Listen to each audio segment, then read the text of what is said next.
What's up? What's up? What's up, y'all? It's your man, Stephen Bardo, coming back at you with another edition of Bardo's Breakdown. Hope everybody's doing well. I'm in one of the busiest stretches of my season. I'm doing 7 straight games, going back and forth between Milwaukee and Big Ten Studios calling the games. That's why I have to come to you in a recording. But as you well know, please ask your questions. I will come back to them as soon as I possibly can, probably tomorrow morning after I get back from Milwaukee tonight. I'll look at it, but I'll probably answer most of them tomorrow morning. So I appreciate you guys. I hope you're doing well. Hope all your Thanksgiving preparations are going well. I'm thinking about going down to Carbondale to see my parents, but I may not because, ladies and gentlemen, I'm running on fumes. But I'm happy to be here. So I'm not tired. I just think I'm tired. It's mental. It's mental over physical, baby. Y'all know how it is. Like my mom used to say, you can sleep when you're dead.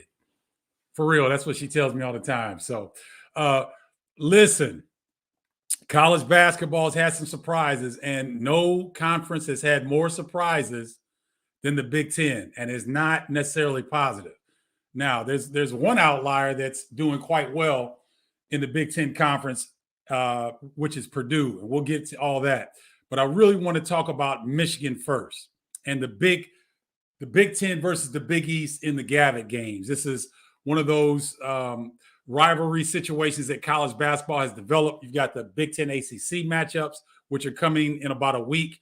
You have the Big East and the Big 12 do a matchup. I think these are wonderful because they put these power conferences together early in the season, and you get a nice barometer of where you are as a program and where you are as a conference. And so the Big Ten wasn't so big in the Gavitt games. This is the first time the Big East has won the Gavitt games. There was one tie previously, and I think they've been doing this for 7 or 8 times. So there was only one tie previously, and the Big Ten had won all previous ones.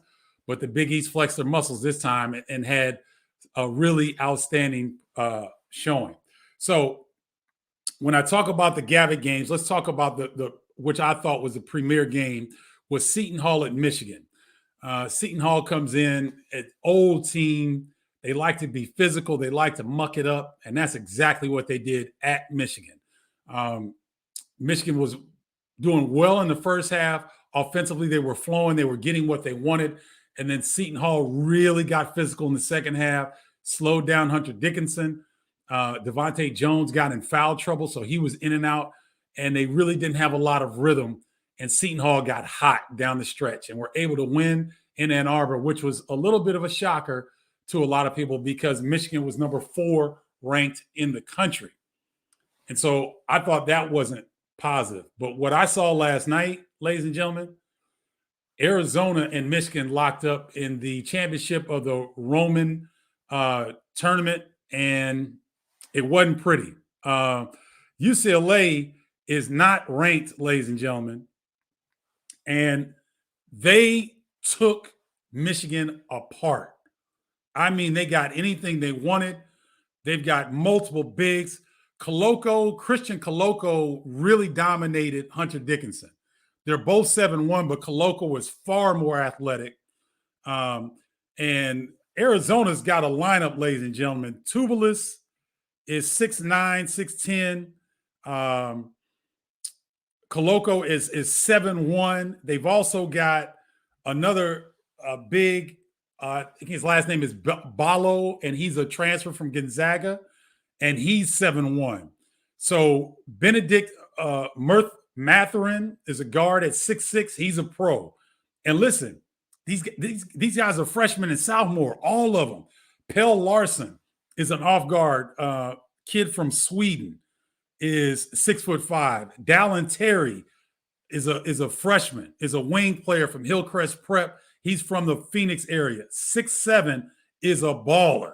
Went at Michigan. Tubelis is 6'11", and he plays kind of the power forward, but he's really, really active, from Lithuania. Omar Ballo, the young man I was talking about, 7 foot that comes off the bench. He gets about 10 or 15 minutes a game. And so Christian Coloco is this lottery pick that they throw at you for about, 25, 30 minutes. Then they come with Omar Ballo, who is 7 foot 260, more of a bruiser, but still can move. And I'm telling you, man, Kerr Krissa, the point guard at 6'3", this is a big, talented squad that Tommy Lloyd, his first year, was a longtime assistant to Mark Few at Gonzaga. He has got this Arizona program, I mean, right back to where they have been historically. It's been one of the best programs in the country historically. Had a little dip with Sean Miller and some of the NCAA violations and things that they went through and the firing of Sean Miller. But boy, Tommy Lloyd has a team. I don't know who is asleep at the wheel. They are preseason pick 4th in the Pac-12, tied with Oregon State. I don't know if UCLA, ladies and gentlemen, is better than Arizona. I've seen UCLA play. I saw them beat Villanova at home. They are outstanding, but so is Arizona. There is no way they are preseason number 4 in the Pac-12. If the Pac-12 is that good this year, then they have the number 1 conference in the country. I'm just going to go ahead and say it because UCLA is national championship contender. We all know that, right? Oregon got run out of the gym by BYU. So I'm not sure that Oregon is the Oregon that we've grown accustomed to, but Dana Altman does a fantastic job of developing them later on in the season. So I was, as you could tell, highly impressed with Arizona last night. And I get the benefit of covering Arizona at Illinois on Fox. I believe it's December 14th. It's on a Saturday. I don't know if I got that date right, but I will get that to you guys. That's going to be a war because Kofi Cockburn against Christian Koloko, my goodness, those will be 2 lottery picks going at each other. That's going to be a heck of a ball game. But let's get to the rest of the Big Ten because the Big Ten was not so big against the Big East. So we mentioned Michigan losing at home to Seton Hall. Illinois goes to Marquette, costs the ball up 26 times, and ends up losing to Marquette. Now, to me, the win is much more important for Marquette's program, and Shaka Smart having a signature win and the way that they won, it was very impressive. They needed there was a controversial play where it looked as though Trent Frazier was kicked and he lost the ball at half court. Kalik, I think is the guard's name that had a really good game for Marquette. Kalik gets the steal, goes down. Andre Curbelo really had one of his worst games of his career, had a meltdown. He fouls. The guard hits the layup, and he hits the free throw, so they go up 1, and then Illinois doesn't get a good look at the end. And so that was a huge win for Marquette. I don't think it's going to hurt Illinois that much. I actually think it's going to be a benefit to them moving forward because Andre Curbelo was 4 of 18 from the field. He was credited with 7 turnovers, but he probably had more like 10. He just was out of sorts, and he kept trying to make up for the mistakes that he made instead of trusting his teammates because Trent Frazier was outstanding with 24 points. Instead of trusting your teammates when you're struggling, he was trying to make too many things happen, in my opinion, resulting in a ton of turnovers. And it wasn't pretty, ladies and gentlemen. If you saw the game, you know what I'm referring to. It was almost out of character for him. So there's some growing pains there. And Andre Curbelo kind of 1A behind Ayo Dosunmu. Now Ayo is doing his thing with the Bulls.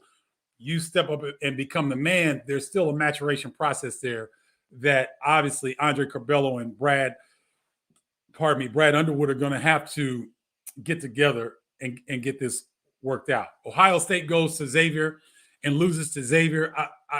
It was a historic game because they'd only played 4 times previously. 3 of those games had gone to overtime. And Xavier was without Zach Fremantle, which is arguably their best player. Paul Scruggs, who's an outstanding guard, he really showed up and showed out with 26 points and had a nasty and 1 dunk at the end of the game and kind of, showboated a little bit, but it was a much needed win for that Xavier program. Ohio State obviously is the big dog in the state. Typically, Ohio State does not play Dayton, Cincinnati, or Xavier. So the Big East, Big Ten Gavitt games was really good to bring those 2 programs together. So kudos to Xavier for taking care of business at home in the Cintas Center, which is one of the best college basketball venues in the country. Maryland loses at home to George Mason. That was not a part of the Gavitt games. Big ups to Kim English, the new head coach at George Mason. You guys remember, the Illini fans remember him, the former Missouri guard who used to play extremely well in the bragging rights game against Illinois. He is the new head coach at George Mason and is a rising star. He's not going to be there much longer. He is born for this. He's got the pedigree. He does the social media. He's active on social media. He's a good-looking young man. He is a young man that can go into homes and talk to mothers, talk to fathers. He's going to be, if the next ACC job or Big East or even Big Ten, if one of those jobs opens up and they don't have Kim English on their list, their AD needs to be questioned, because that young man, he's the real deal. He's a superstar. So George Mason went into Maryland and act like the better team. They beat Maryland on Maryland's home floor. And then Hofstra comes into Maryland, and Maryland needs a steal late by Fats Russell to secure a 2-point victory over Hofstra. So Maryland is considered the top half of the Big Ten Conference. They have struggled. So the Big Ten may be overrated for preseason prognostications. It might be overrated. I'm not afraid to say that, because I got to call it like it is. I got to call it the way I see it. And right now, whether it's youth having to be pushed into new roles, or it's a guy like Eli Brooks, who's always been kind of a Robin, kind of a support guy, could score when necessary, but now he's being asked to score a lot and score late and create. And, it's going to take some time for he and other players who have not been accustomed to being in that role to step up and do that. Wisconsin, without arguably their best player, Johnny Davis, was injured. Providence, Nate Watson went in and really manhandled Wisconsin. The Badgers had no answer for Nate inside. Ed Cooley's Providence team always is physical. They like to control tempo. So you knew that both teams, Wisconsin and Providence, really like to control tempo. So you knew that was going to be a slow down, physical game, and it played right into the hands of Providence. So, and then Creighton goes to Nebraska and wins. And so the Big East really flexed their muscles in the Gavitt game. So congratulations to them, to the Big East Conference, in their first time winning the Gavitt games. Now, a couple different things that Tony and I were talking about. Tony Gill, my executive producer, who's on the ones and twos, handling everything. We talked about who is the best player in the Big Ten as compared to who's the best player in the country.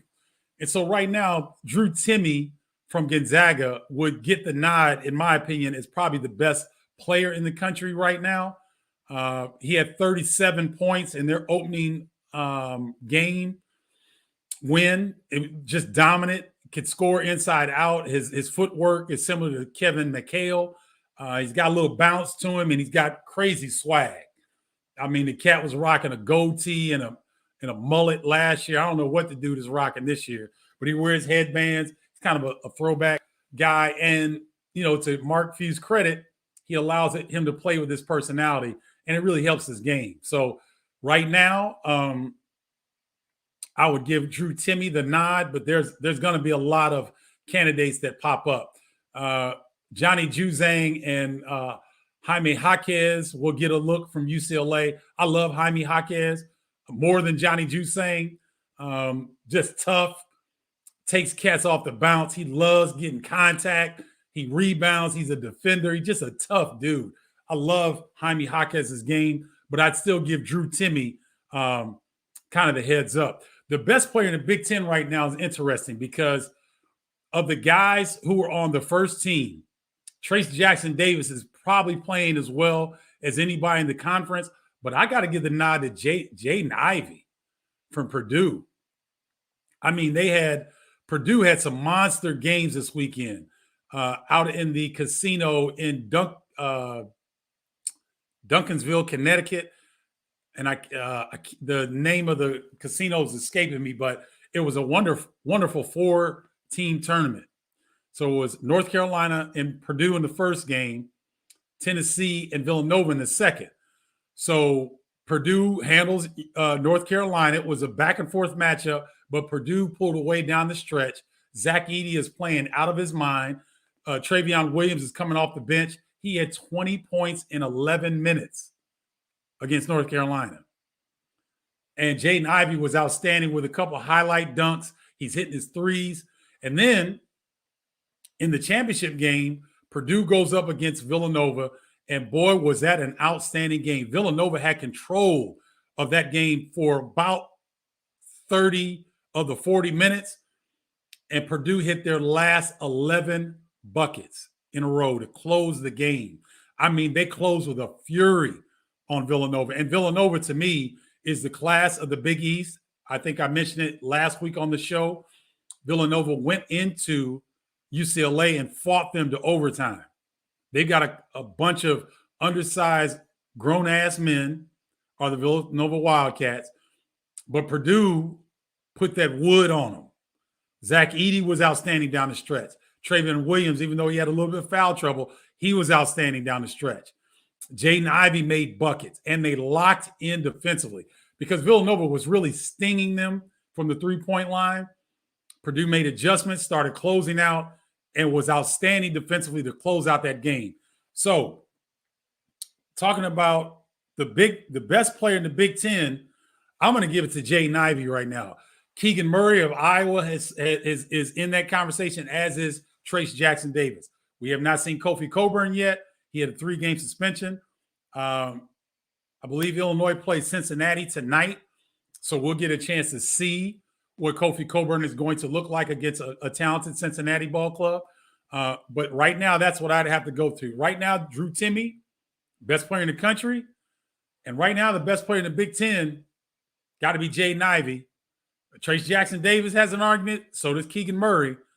But I'm going to give him right at this moment, based on what Purdue has been able to do and the timing of which Jaden Ivey does his stuff, to me, I'm going to have to go with him. Jaden Ivey from Purdue right now, the best player in the Big Ten. And we probably, Tony, can circle back to that weekly, because it could definitely change based on the performances of the team and the performances of the players. So let's talk about the good wins for the Big Ten. So Michigan State goes into Butler in the Gavitt games, and they looked really good. Max Christie, the freshman out of the Chicagoland area, the guard for Michigan State, he is as good as advertised. He hit a smooth 21 points against Butler, and I mean smooth, efficient. He made plays. He was off the bounce, fadeaway jumpers, getting to the paint. He just has a really good feel for the game, even though he's a freshman. And Michigan State dominated Butler in that one. I had the pleasure of calling Indiana at St. John's at Indiana in the Gavitt game series. And boy, what a game. That was the best game of the Gavitt game series. It was a 2-point win for Indiana, 74-72, but man, was that furious. And there was some controversy in the game. As I'm on the call, Trey Galloway gets a steal from Indiana, the guard. He goes to the hole, and Montez Mathis, you guys remember him. He used to be at Rutgers. He transferred to St. John's. So he's trying to stop Trey Galloway from scoring, and he grabs his arm like this as Trey's going up for the layup. They're both going opposite directions, but they're going as fast as they both can. Trey's up in the air. Montez Mathis is up in there. Montez flies by him and grabs his arm so he can't score. Well, what happens is he grabbed his arm. Trey Galloway falls and breaks his wrist. And so I said, I didn't think it was a flagrant foul. And I was upset that they called it a flagrant 2 and kicked Montez. You get an ejection when you get a flagrant 2, similar to what happened to LeBron James last night. So Montez Mathis gets ejected from the game, and I'm going off because I don't like the call. I don't care that the young man's wrist was broken. We didn't know that at the time. That doesn't make the aftermath of a play because someone got a broken wrist doesn't mean shit to me. Okay. And I'm going to get a little bit, aggressive on this one because I was raised to play in a different era, obviously. right? But you're taught when you foul a player to get them below the shoulder, to get their arms below the shoulder, you don't let them get it up past the shoulder mark, because if they get it past the shoulder mark, they've got more momentum to go and score, right? Montez Mathis grabbed the arm, just and didn't know he's going to pull the kid down. He's going to land on his wrist. He's trying to keep him from scoring. And Montez Mathis has never had a reputation for any sort of dirty play whatsoever. I covered him for 2 to 3 years at Rutgers, saw him play a bunch of times. He never did anything to hurt anybody. That's not his way, right? But Indiana fans are still killing me on Twitter. That this one clown said, I deserve an apology from Stephen Bardo for his inappropriate comments. And y'all know me. I wish I could see some of those people in person. And I beg you to say that in my face. Because all these clean clothes and all this, these can come off quickly. I'm letting you know, and I can do this on my own show. I'm letting you know right now, I ain't as smooth as I look. I can get rough and get dirty. I can. And the way that these people talk to you on Twitter, I call them Twitter punks. And ain't none of them got more than 75 to 100 followers, right? But they seem to be the loudest. And they can't punch a crowd. They wouldn't bust a grape. Won't throw rice at a wedding, but want to talk shit on social media. And, and want to get all on me because the kid's wrist is broken. So to all you Indiana fans who are the small minority that want to yap and talk stuff, because the majority of Indiana fans are knowledgeable, they're passionate about their program, and even if they disagree with what I said, they respect my point of view because I stand on it, right? That's the 95 to 98% of the Indiana fans I love, because it's one of the most knowledgeable fan bases in the country. But for those 2 to 3%, y'all can kiss my ass straight up. And I'll give you my address. You come see me if you want to, because I'm not going to talk stuff on social media. I do my talking in person. Okay? That's a warning for you 2%ers of Indiana fans that, I don't come spit on the floor when you're doing your job. When you mopping the floor, I don't spit on the floor. I don't say you missed the spot. Shut the hell up and get a life. Sorry, I had to go off on that because it is Bardo's Breakdown, and ain't nobody gonna say shit to me on my show. So it is what it is. And if they do, I'll give them my address and we can meet and we can handle it. Because I get tired of people, man. It like I'm supposed to keep this demeanor, right? But I'm a black man. I'm just gonna kick it real. And where I come from, when people talk to you a certain way, ain't nothing left to do but fight. I'm just saying. And y'all, some of y'all might think I'm old school and I'm taking it too far. And I waited to this platform to give my opinion on this situation. Again, 98, probably 99% of Indiana University basketball fans are knowledgeable. They understand the game. They're passionate. They are as passionate a fan base as you're going to find in the country. And again, they probably didn't agree with what I said, but they respect it because I stand on it, right? But for those that want to be Twitter punks, come find me, all right? Because I had some people find Bardo's Breakdown that don't even follow Bardo's Breakdown and want to talk ish on the page. And I'm just like, dude, you don't even follow the show. You don't even listen to the show, but you want to come on the page and talk stuff? Come on, man. You can't punch a crowd. Come on. Anyway, let me get that's a little bit of insight on me for those that don't know. The tribe knows that I'll get hot a little bit and I'll give you some insight like that. But for the most part, I keep it vanilla. No, I don't. I'm not even gonna lie. Let's keep it moving. So yeah, but it was in spite of Trey Galloway getting hurt, that was an outstanding victory for Indiana, because what happened, Xavier Johnson, their point guard, got in foul trouble, and he's really going to be a key for Indiana, because when he went out, St. John's was able to turn Indiana over. They got back in the game, and Julian Champagnie, he's a pro. he had 32 points, and he was hitting. Man, he was shooting from Kokomo, Indiana. I mean, he was doing it, getting to the rim, shooting the jumper, getting mid range. Indiana had no answer for him, so it was an outstanding game, and Indiana was able to come up with the victory. All right, so this week, my schedule. All right, tonight got the Orlando Magic and the Milwaukee Bucks. So it's interesting because the Bucks and the Magic do this twice. So Saturday night, Saturday night, because I'm on a 7-day stretch, y'all, 7 games in a row. Saturday night, it was Orlando at Milwaukee, day off, and then Orlando and Milwaukee tonight.